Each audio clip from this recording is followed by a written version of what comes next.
How's everybody doing today? Great. Ready?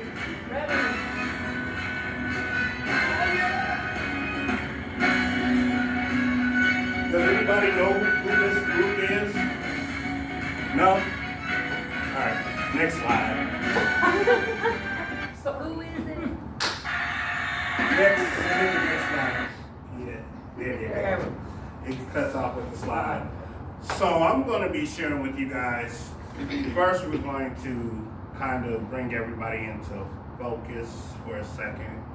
And I might not get 100% of your attention because that's a mental choice. But if I can get at least 60 to 70, can I get at least 60, 70% participation? Can I get 110? Okay, we got 101, 110. So the reason why I am speaking today is I deal with what they call PTSD. My D is in the parentheses for a reason because the D stands for a disorder. I live my life through order, so how can it be order if mentally I'm speaking disorder into me? Does that make sense? But I have all the symptoms of the PT and the S. My trauma started back in early childhood.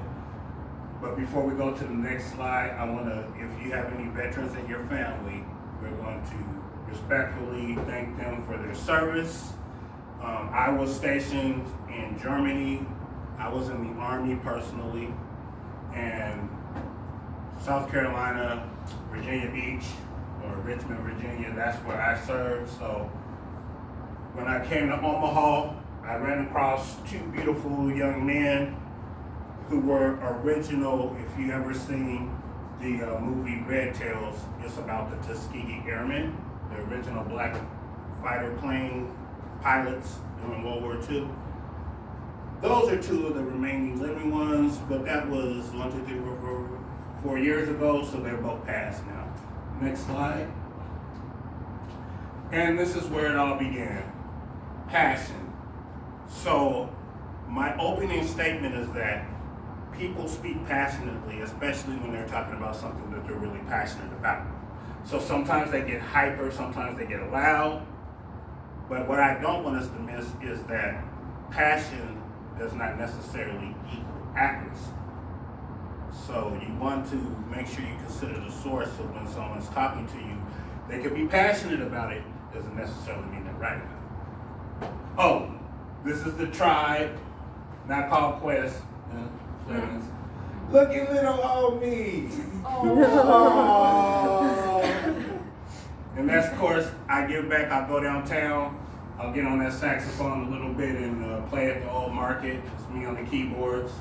And generational love. So let's continue with the slide. So now let's speak about the topic. The topic is self-imposed limitations.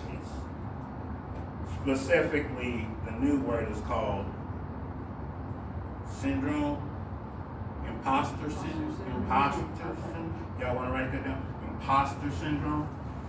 But I'm going to show you the misunderstanding because even in a statement like be kind can be misunderstood, and somebody can come at you like, you know what? I'm taking advantage of this person, taking the kindness for weakness. So even in something as beautiful as be kind, you can see that it can be misunderstood. So the desire for most humans in social norms is that we want to be accepted or we want to be loved. In the midst of that, sometimes depending on what group we're in, it can also lead to us separating ourselves through, I call it being desensitized, but mental, physical, emotional abuse, an atmosphere of division could even be raised. So next slide. Communication and understanding is what? Y'all missed it. So self-imposed limitations, imposter syndrome, you can read what that is, but I'm gonna focus on misattribution. Because misattribution is where you take something and because you give you the benefit of the doubt, you don't give the next person the benefit of the doubt. So if my boyfriend would change, I'll do better.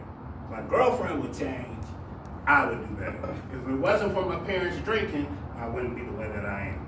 So I'm gonna tell you a quick little story. Two twins growing up in the same house, same environment. Father was an alcoholic. First child grew up, became an alcoholic.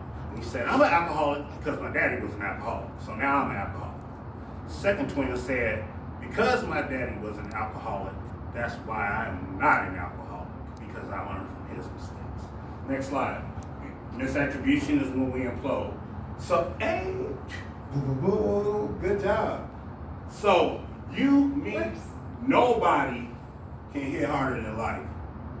Thank you, slide. But whatever you do the most of is what you're going to become the best at. Thank you, me. And then the seed not necessarily has to be a bad seed. It could be a good seed. But if it's in an environment where the seed can't grow, it's never going to reach its full potential. It's not the fault of the seed. Sometimes it's the environment. Next slide.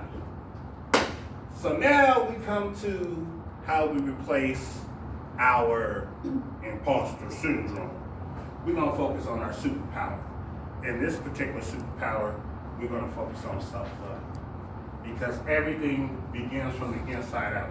The book is called Knowing the Value of You, Inspirations and Empowerment for Unlocking Abundant Living and Legacy, because the changes will never happen until we start on the inside. I love this one over here because it says, you think you're just a drop in the ocean. I live the rippling effect. So everything I do, it touches somebody. So everything you guys do is not going to touch somebody. But that's for everybody. But up in the top of the corner, you see that is, I'm going to say 3,000 people. It looks about 3,000 to me. But that's every single person coming together, and collectively they form the heart. And that's the world that we live in. Final slide. Hit the music. Woo. Passion lives. Self-love at the core. EGA impact, enriching global alliances. My name is the Manifest Entity, and this is my contact information. Give me one more click. One more click. To infinity and beyond.